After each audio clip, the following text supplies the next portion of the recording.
Okay, language change. This is a great document. 6,000 words. Oh my gosh, I should write a book on it. Okay. So, conlangs. What are conlangs? You, in your research this week, you would have looked into what conlangs are. What are your thoughts on conlangs? Do you think they're worth the effort?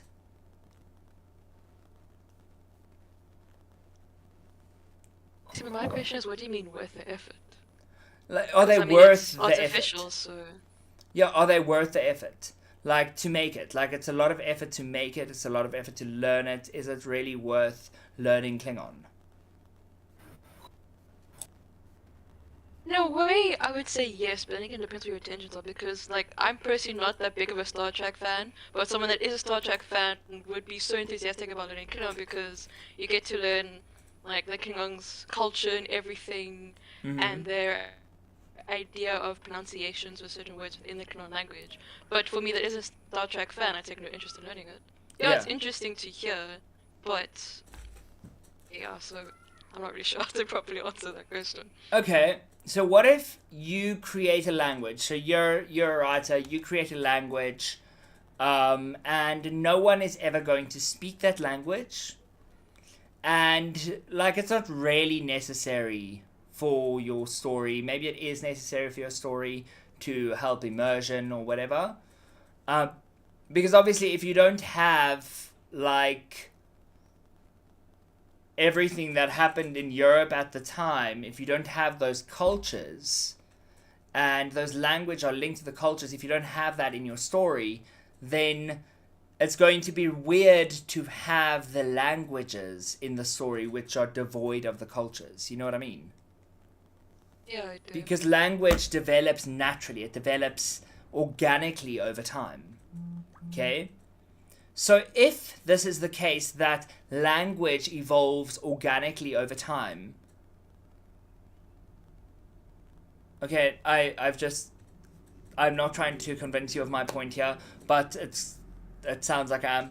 So if language is developed over time, then perhaps in the story there needs to be some kind of language that has been developed over time within that story, within that, like the Lord of the Rings universe. And so, what would Lord of the Rings be without Elvish? Because it would totally change the culture. Yeah, I get it. But then am I right in saying No, that I don't in think we were this world, disagreeing. you don't say again? Okay, maybe we were disagreeing. Say what you were saying. Sorry.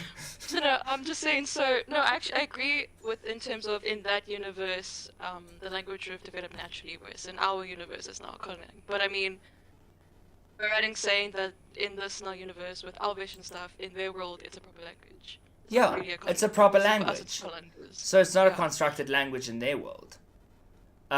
I guess it would be worth making a conlang because I mean it's like you just described. Because I mean also in that world, it's now bringing in different cultures and everything from that world's perspective and that world's beliefs and everything. So Absolutely. And it's also like, also from a sociological standpoint, it is any form of literature, any form of like high fantasy or something like that, allows creation of language, allows creation of culture, different places. And so what that does is it requires people to examine cultures and language so that they can look at history and say, okay, well, what was that we can play around with ideas? What was possible? What was not possible? Do you know what I mean? yeah, I do. Um, does anyone else have anything to add on that? I was actually thinking about a couple of things. First, our modern understanding of Proto-Indo-European, which while it was a natural language, we have had to reconstruct from very disparate evidence into something that we think was probably what we have an idea was spoken at the time. So I was thinking about that as, in a sense, a constructed language, or really more a reconstructed language. So the thing is that I wouldn't say that it is a constructed language, because the language itself is reconstructed now, but the language itself did develop naturally. Yes. And so we do have the history to be able to put things together. So we aren't creating it from scratch. Yeah. Okay, yes, continue, sorry. So my other thought was, sort of in terms of the worth of it, it kind of depends on the individual person, whether that effort is relevant. But I was also thinking about languages developed for experimental or research purposes, and I didn't actually manage to get into it, but I thought perhaps about languages developed to allow people who are nonverbal to communicate more easily. I don't know if that's been done, but it is a thought. Okay. So, like, to what degree is sign language? To what degree is that made up language because it was created? It didn't develop naturally. From what I actually read, sorry Yeah. to interrupt, from what I read, it actually is considered to have developed organically. Seriously? Yes, because to my understanding, it's sign languages, while they are specific to their respective countries, they are not. It's not sort of Spanish in sign language or English in sign language. It's actually a completely separate language that has completely different grammar often, and that's sort of the language of the country that is spoken by hearing people. So from what I saw, it actually isn't considered a constructed language. That's really cool. Thanks for that. You see, I'm learning. Okay, so now conlangs. So conlangs serve as linguistic experiments. So I introduced that. So they give us opportunities to test theories about how languages are structured and how they function. Okay, so some conlangs are designed to test the limits of linguistic typology. So what that means is linguistic typology is the study of cross-linguistic commonalities and differences. So between across many different languages, there are some common traits, even if those languages have not interacted with each other in any way. Okay, so there are things which are almost universal to all languages, and that is one thing that that is explored through conlangs. Like, imagine a language which didn't have gender, right? But in order to have a language that didn't have gender, you'd probably need to have a society that didn't have gender. And gender constructs are born out of sexual differences. And so you'd need to have a culture that was born in a world without sex either, like sexual characteristics. And so it would be like, that allows us to have these linguistic experiments. So I don't know are any of you into thinking through things like that? Like, I'm really into it. Like, what if? I'm definitely like that. Like, I'm so into it, and my kids watch this cool show, like, What If?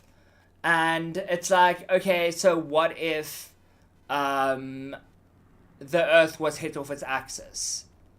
What would the process be? And it tells you how many seconds you'd have left and like what things would die first. And it's quite dark for a 5-year-old to watch, I suppose, but they're interested in it. And I'm like, follow your curiosity. So, yeah, I think figuring out I think conlangs allow us to have the what if thinking for languages. Okay, so another thing is conlangs can be thought of as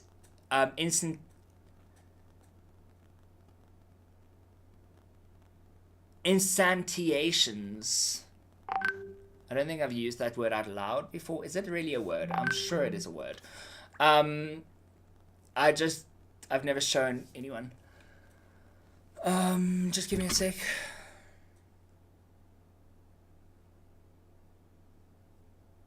Oh. Katashka's listening from next door.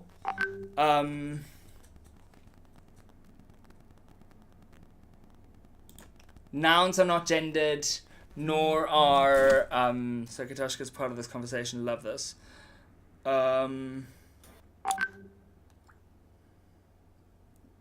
Okay, so Zulu has no gender as a language.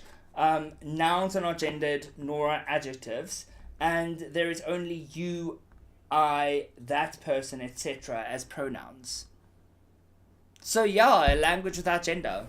That's Esperanto doesn't have genders, and I was under the impression that gender, while in the realm of linguistics, was about classifying types and not linked to sex. The thing is, it's not always. It is classifying types, but having the idea of male, female, that binary, is. I haven't actually looked into this much. It was just a thought that came up, but I mean, French has that binary of male, female. It's also got the neuter though. So, and I mean, Greek. Yeah, Greek also has, that's something I do know about because I did study that, has the male, female, and neutral. So, all of those... It's got neutral also. Pardon? German also has neutral. Is German totally neutral, or is it... It's got male, female, neutral, plural. Okay. Because, like, what language is it? Afrikaans? So Afrikaans has, like, especially pronoun-wise, if you can't use, so singular they exists in English, but singular they does not exist in Afrikaans. You can't say, Marines was hier en hulle het hier geëet, because that would imply that it was multiple people. However, in English, that's not the case. But yes, that is not what I didn't know much about that, but that is a cool idea. It is fun to... I'd like to explore that some more, but I do want to get through some of this. But Ethan, when you spoke about when you like heard me say it, you should have told me about the Esperanto.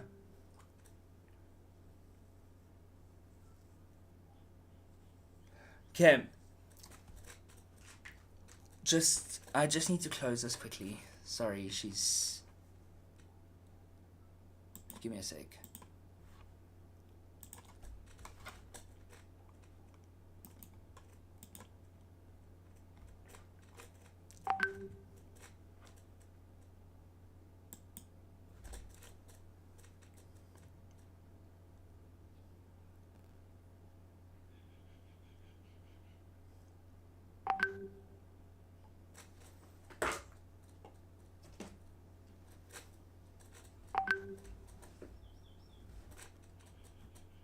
Okay.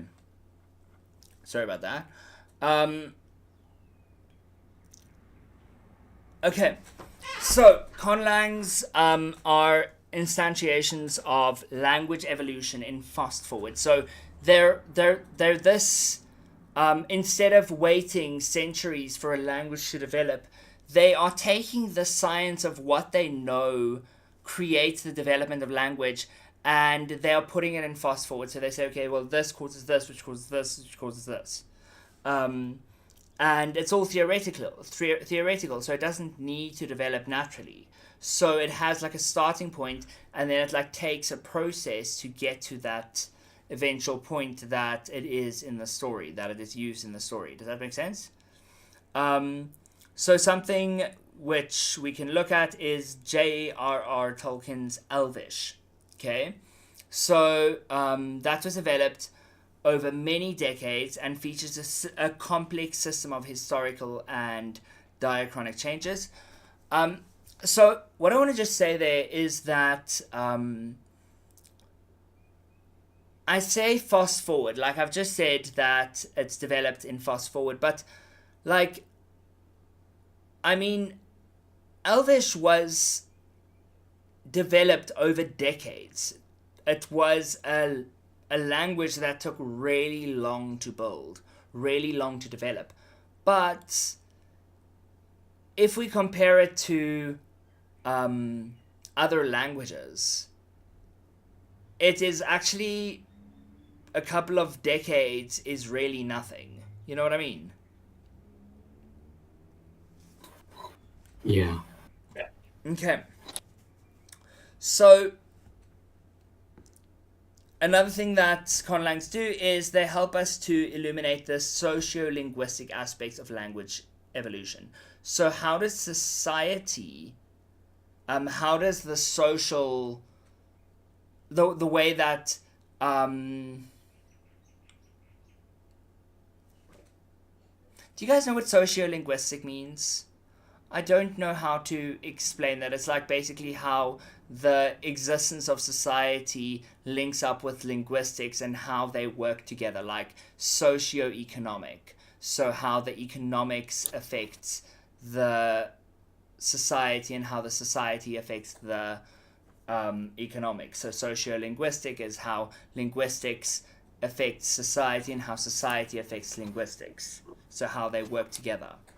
So you did know basically what happens is anything that is socio something, that's pretty much what's going on. You guys know this, right?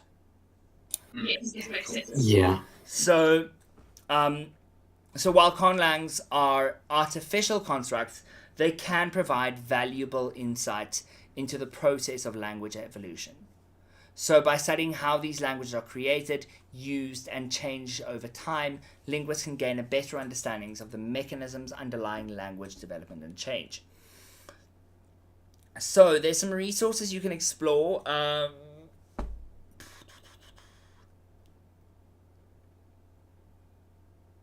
Okay, this one was pretty cool. It's an MIT course on how to construct a language. So you can download the course. You've got the syllabus here, you've got the lecture notes, there's assignments. It's not like, so you can go check out the notes, check out everything. Pretty cool, eh? Yeah.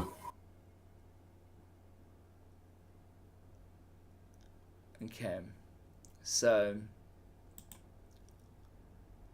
but you can download everything here if you are interested. It is literally just for fun, okay? I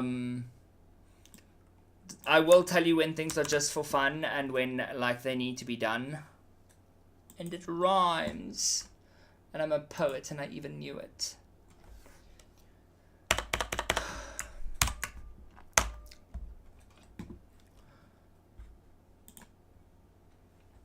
Okay.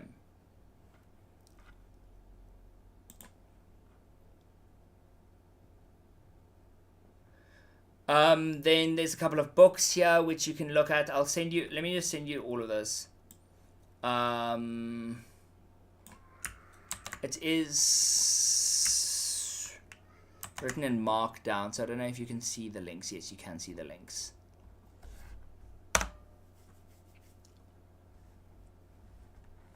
Okay.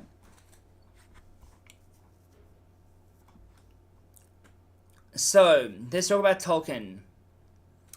Who knows anything about Tolkien? Please, someone else talk for a bit.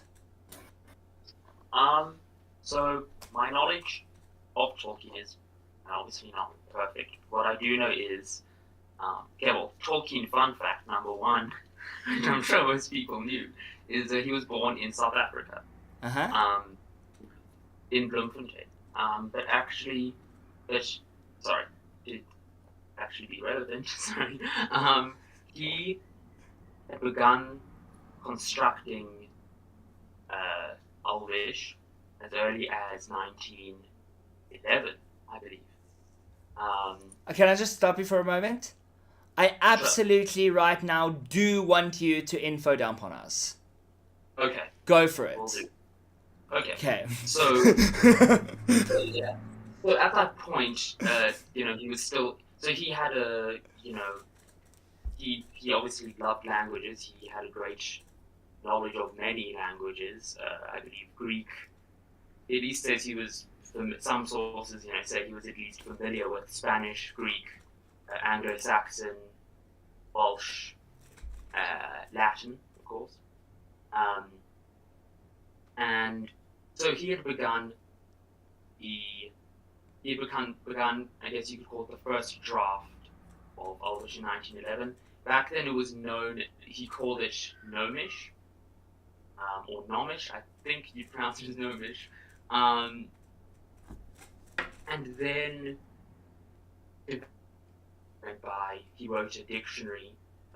He developed a dictionary and a full grammar for it. Then I believe at some point, this is where I'm not, don't know that much, but I think after some point he almost began anew and revised what he had planned, which was, then he releases the Hobbit, and then I think after that point properly delves into the Elvish language. I think the main point being that his reason for creating Elvish was not was really seemingly just for the love of the language. It wasn't to give the elves this characteristic. I think it was very much the other way around, that the elves were built around this language. Quite interesting. And so, as he begins writing the Lord of the Rings, the elves,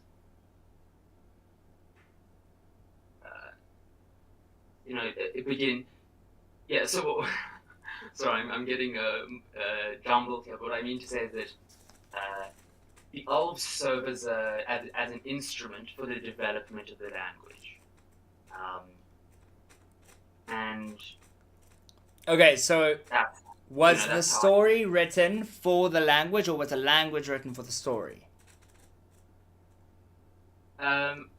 I would say I think the story was written for the language, not in its entirety, I don't think, but I just think the elves were written to cater to the language, basically. I actually want to interject a little bit and say two other things about Tolkien. The first being, of course, that one of his most famous academic works is his translation of Beowulf, which obviously influenced his understanding of language in general. But actually, the names of the dwarves, Fili, Kili, Thorin, etc., they come in pairs. And sort of the development of the characters was they come in these pairs, and then there's this one name that stands out, which is Gandalf. He got these names from I don't know what text it was, but it was I believe an Anglo-Saxon or possibly an Old Norse text. But he realized that Gandalf sat apart in terms of its. It wasn't structured the same way as the other names, so he decided this must be a different type of personal creature, and developed Gandalf, and gave the name Gandalf to the character Gandalf because he was clearly different from these other sets of people. Yeah. That's so interesting. Could I interject? Absolutely. So, I did a little research on Tolkien prior to making my decision for Esperanto, and what I did find was he made 10 different dialects of Elvish, but this was after he had originally come up with Khazad-dûm, which is the language spoken by the dwarves. Now, this language wasn't already, developed, however, it is alluded to first by the mention of Moria in the Hobbit books, which predate the Lord of the Rings books, and all of the Elven dialects that were developed afterwards. And just something to add. Thanks, Ethan. That's okay. You guys keep going. Honestly, okay. Tell me, you guys know lots about Tolkien. Then, tell me about all the different languages he looked at. Okay, so these are the questions I have for you. Let's discuss. Okay, let's do that rather. So, tell me why Middle Earth was a good space for the language. Well, for the languages that were developed. Why was it a good space to explore these languages? Well, I think You can cheat and look at my notes if you want to get some ideas, but... Yeah, I suppose this is a very basic point, but it's just that it's an entirely fantastical world, which these languages can have meaning, and they can be removed from. They don't necessarily have to be tied to a human history, if that makes sense. Yeah. Yeah. Okay, so let's talk Hunger Games. You all know Hunger Games? Yes. Yeah. Imagine Hunger Games combined with Lord of the Rings. Okay? And I don't know, who would be the people who lorded over everyone? Who would be, like, I don't know, the elves aren't like that though. Probably the men. The humans are doing this stuff. But can you imagine a Hunger Games world that has Tolkien's languages in? Would that work? Sorry. Well, the thing, of course, with the Hunger Games is that it is quite explicitly North America.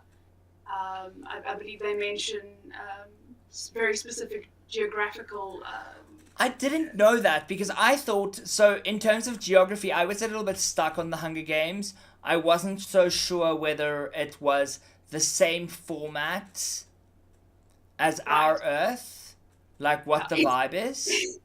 One of the funny things, of course, with it is like, what's going on in all the other countries on Earth? Yeah, like that was my thought. I was like, maybe this is a very small planet. Like, geez, those Americans, they're completely nuts. But like, it's either, okay, well, this is the next thing happening in America, because America is, I don't know. Yeah, my friend said to me, like, they've got a ranch, and I don't know, I was complaining about something, load shedding maybe, and they were like, you can come stay on our ranch and you will earn more than you earn in South Africa. I'm like, no. You couldn't pay me to live in America. There's nothing you could offer me to live in America. So wouldn't you say that perhaps the Hunger Games stories are more allegorical to real life counterparts than a totally fantastical creation like Tolkien? Maybe, because, okay, so do you guys know that Tolkien and C.S. Lewis were friends?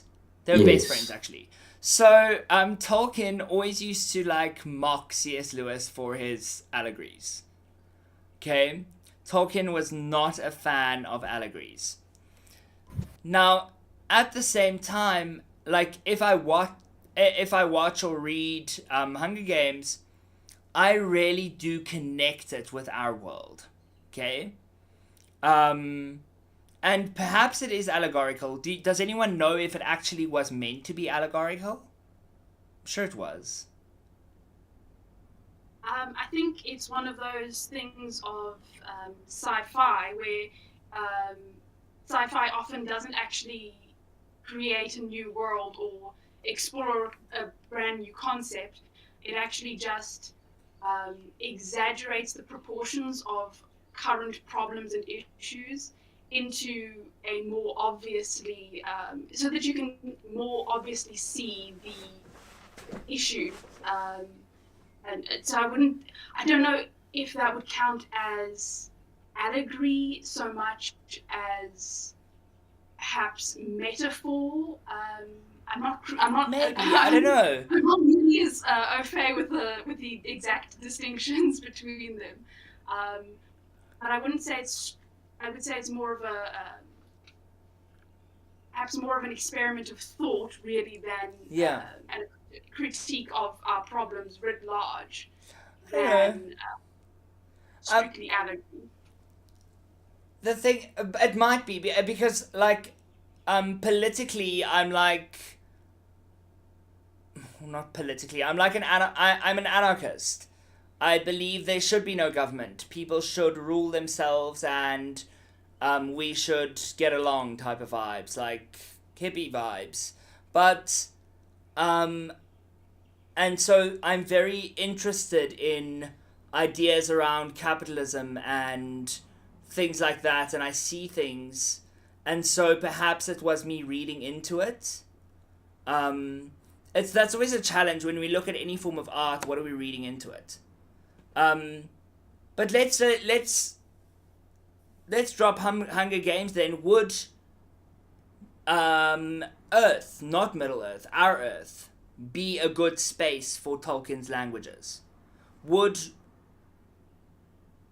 If our language, would it have been possible for our languages on Earth to have developed in that way?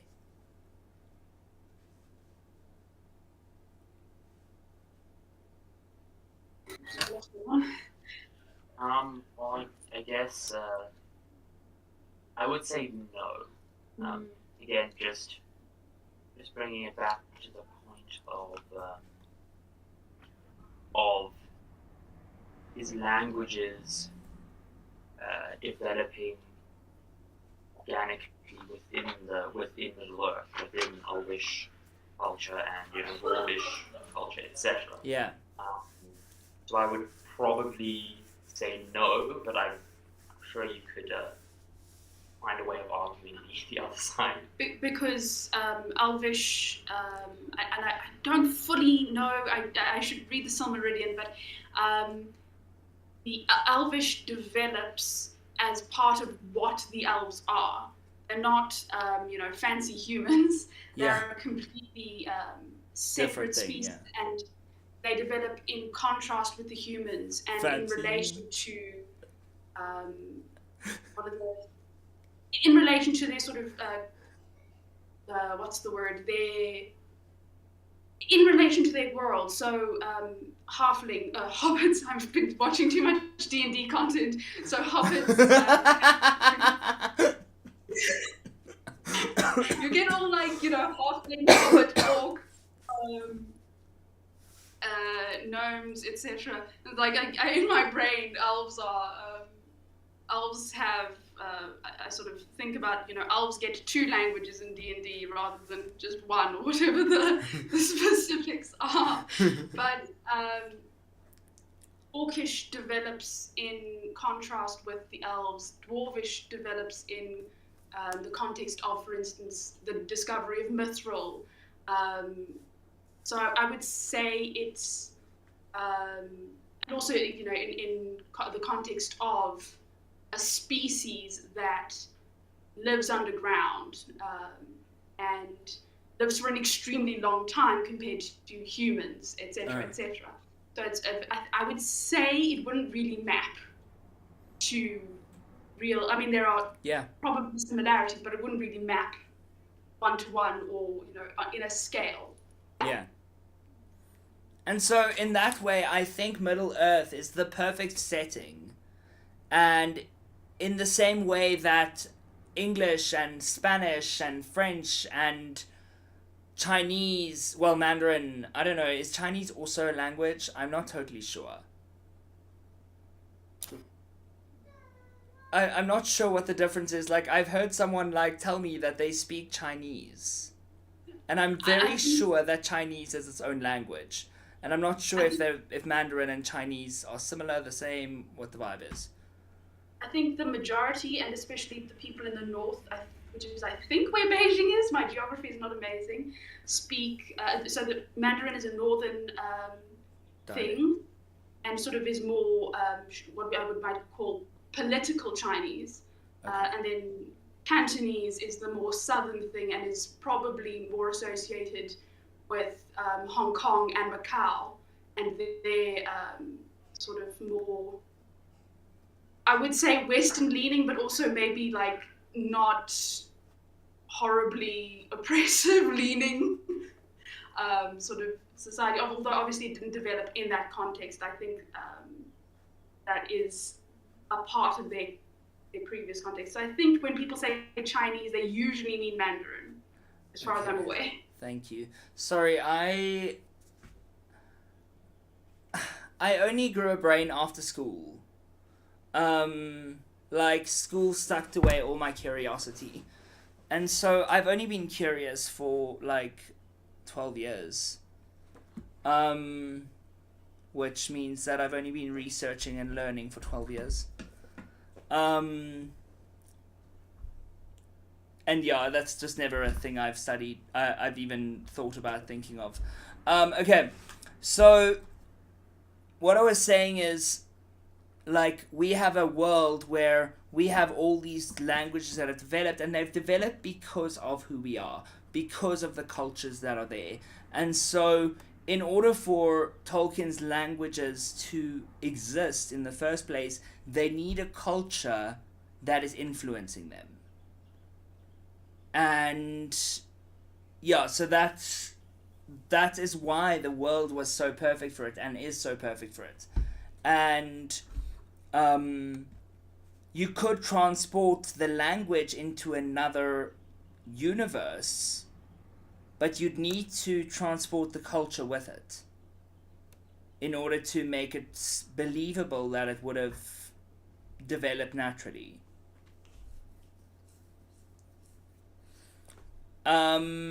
Okay, I've got a quick idea before we finish. I want to ask, okay, so whether we believe in aliens or not, some people do, some people don't. But just a thought experiment. Imagine if an alien race came to Earth and taught us that there is one universal language amongst all the planets. Number one, would we believe them? Number two, is that language going to work for us? It's going to depend on how easily it contrasts with the dominating language here on Earth. Okay. Honestly, I would believe them because, I mean, at this point, I'm literally looking and speaking to an alien, so at this point, anything's possible. So, I mean... I would say that I would find it difficult to believe in assuming that there's any sort of genetic or cultural diversity within their society. Although, you know, they could just be like massive brains that all have a hive mind. So, you know, you never really know. But yeah. I would find it difficult to understand, if not believe. Yeah, because also, like, if we look at the difference between the Neanderthals and humans, and Homo sapiens. So what's I can't remember what the... But if we look at the difference between them, okay, there is... Or maybe we're Homo sapien sapien. I can't totally remember. Yeah, we are. We're Homo sapien sapien. But if we look at the difference between the two, they couldn't make the same sounds with their mouths. Okay? So because their mouth structure and their biology differs, they can't make the same sounds. And so if something else had to come to our planet and they communicate with us, it is very unlikely that we will ever be able to speak their language because of the difference in biology. Interesting? Yeah, that makes sense. Anyway, but you are welcome to go research that. Have fun with it. It's a great idea. It's like a great thing to explore. Okay, so I want you to continue with your what is that thing that you're doing, that you're busy with? Your case study on the language. I specifically want to know the process that was followed to create that language, or to develop that language. Okay. Cool. Okay. Cool. I will see you guys on Friday. Okay. Bye. Hey. All right.